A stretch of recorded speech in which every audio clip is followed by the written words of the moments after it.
thanks for watching, right? To everybody that subscribed and everything like that, good looking out. I appreciate it. And to those who haven't yet, just click the subscribe button. It's easy. Just do it. Anyways, before I continue with my story about my experience in prison and stuff like that, I just want to address a little issues real quick to get it out the way. You know what I mean? Because some people are probably wondering like the authenticity and my credibility of me speaking about shit. And if you're interested, you can always reach out to me at a comment or something. And I got my paperwork, everything's in here. My 115s, my write up, everything. And you can ask around too. I keep it real because that's what I'm all about. Just real, recognize real. You know what I mean?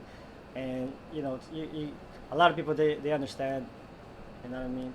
But because I see a lot of YouTubers, that's why. Like I see a lot of them. They're good at speaking. They're motivational speakers. You know what I mean? They're extra out too. They'll, you know, flexing their little muscle, whatever and shit. Fucking all extra out. I don't believe in none of that. You know what I mean? That's just like that's for show. You know what I mean? But here I'm keeping the G. Like just telling my story like how it is, like my experience from my eyes. You know what I'm talking about? Like I said, you can reach out. Anybody can reach out to me. People that knows me from back in the days, whatever.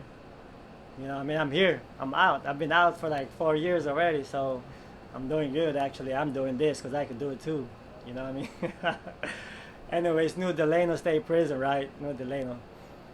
It's cool, man, because I came from the Bay, so I finally got out of there and shit, and I went to New Delano Prison, KERN Valley State Prison, and it's also a level 4 180 design. It's serious business, you know what I mean? That's 180 to those who know, man.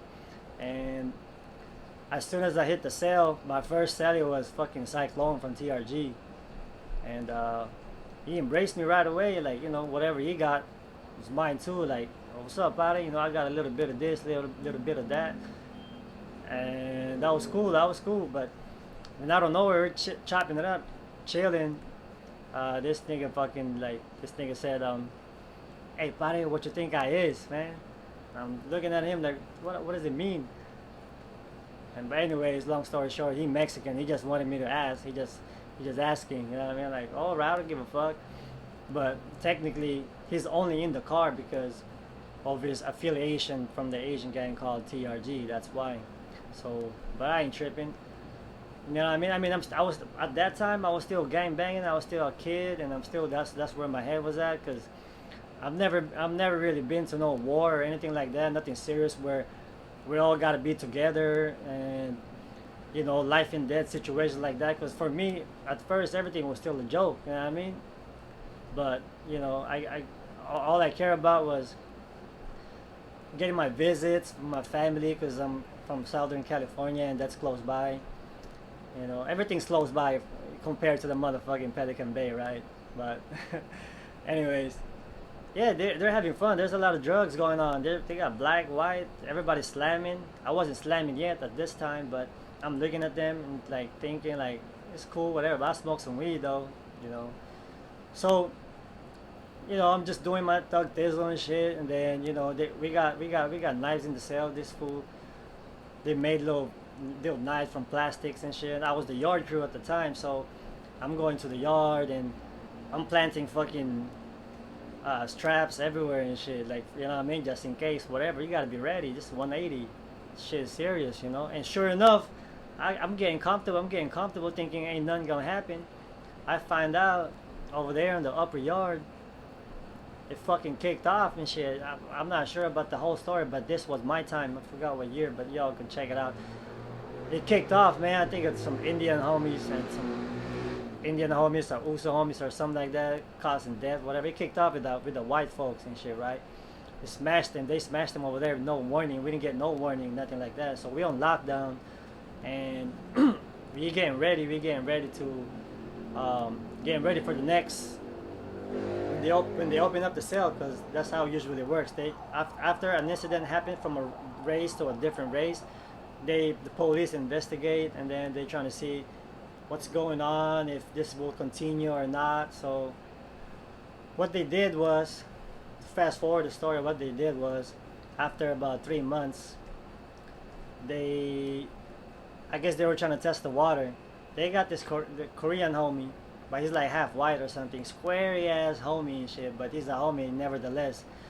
And I guess they, they gave him a little thing that says that you're gonna go to the medical.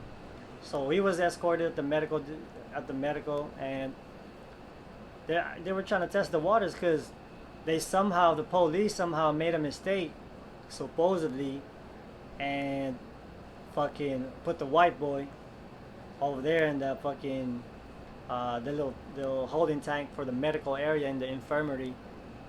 And sure enough, they got the Korean homie, the half white with that square dude, and they got him good. So it fucked him up and shit, right? So we went on lockdown again, and then we heard about it. All right, they want their runbacks. They want their runbacks because they have to save face. Because it's embarrassing if they're gonna get smashed like that. They're gonna lose respect like they did in the Bay. You know what I mean?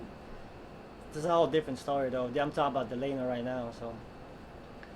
So after a couple months later, whatever, we're still in lockdown. We're all preparing mentally, physically, emotionally, spiritually, everything. We're preparing for war. This real war right here. People stabbing each other. This is 180, level 4, mind you, man. It's a no hands policy. They trying to test the water again, I guess, accidentally or whatever and shit. But this time, they got the homie J-Rock. I didn't meet him personally, but I heard about him because they accidentally opened the door while a white boy was inside the infirmary chilling, and the homie J-Rock, I think he's a Oos, Tamasi, correct me if I'm wrong, but big ass, Samoans, the land of the giants, so, and them homies, they're riders, you know what I mean? They're fucking, that's how it is, like, they're used to violence, you know? They're growing up, we all getting beat up, that's how it is, but anyways, long story short, J-Rock fucking smashed the fucking white boy and shit. That shit was fucking crazy. And we got on lockdown again. And I guess the police figured out that it's gonna be a continuous thing. It ain't gonna be stopping. So this gonna take years and years. But during those times, how it usually work is, after every 3 months, they release like 2 cells each. 2 cells, which will make that 4 people from this race, and then two cells from the different race, the one that was at the war, the one that was on lockdown together. So at this point, they released one of the OG Japanese dude, named OP, right? And he knows that shit.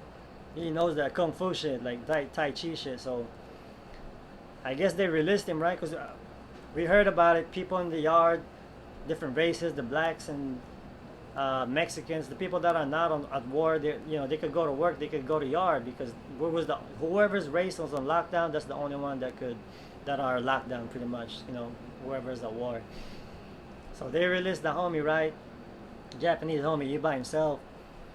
I don't know who was his celly at the time, but they released another 2 cells from a different race, the 2 white boys and shit. And those fools are big. I seen those fools at the yard. They're like stone cold, Steve Austin looking motherfuckers, wrestler motherfuckers and shit.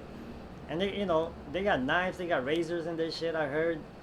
And they were trying to get the homie, man, the old Japanese fucking kung fu master homie, and they couldn't. All the police that was talking about it, like, fuck. Hey, your homie was fucking doing his stuff. Tizzle is doing his thing. They couldn't fuck with him. They couldn't face him and shit. It was getting down with 4 people. You know what I mean? And that was cool. After that, we got on lockdown again. It was a continuous thing until they started shipping out. Slowly but surely, they started shipping out people from the Asian Islander car, even the Indians, because we're clicked up on the 180s, and then they're slowly shipping out the white boys that was on that yard to different prisons. That's how it usually works when people go to war. They get a whole new set of people coming in, and then they get a whole new set of people coming out. They're transferring people pretty much. And at that time, since I don't, we're on lockdown, I'm not getting into trouble or anything like that. I'm just doing my thug tizzle, reading, working out, getting into it, my selling shit, practicing everything. You know what I mean? And how do you say this? Eventually, I made it to another level 4, but in this case, it's called, where was it? Calipatra. It's also in Southern California, which is still close to home. And I finally made it over there. It's a 270. It's more of a, it's still a level 4, don't get me wrong, but it's a 270 design, which is like more of a level 3. And, you know, that's a whole different story. But I'm gonna get into that. I'm gonna get into all the prisons I've been through. If y'all got questions, feel free to comment, whatever. I'm here. I'll respond back as soon as I can. And I'm just going through it. I'm just going through this. So, but anyways, I got my ending now. Like I said, I encourage everybody to say what you mean and mean what you say, because at the end of the day, right, real recognize real.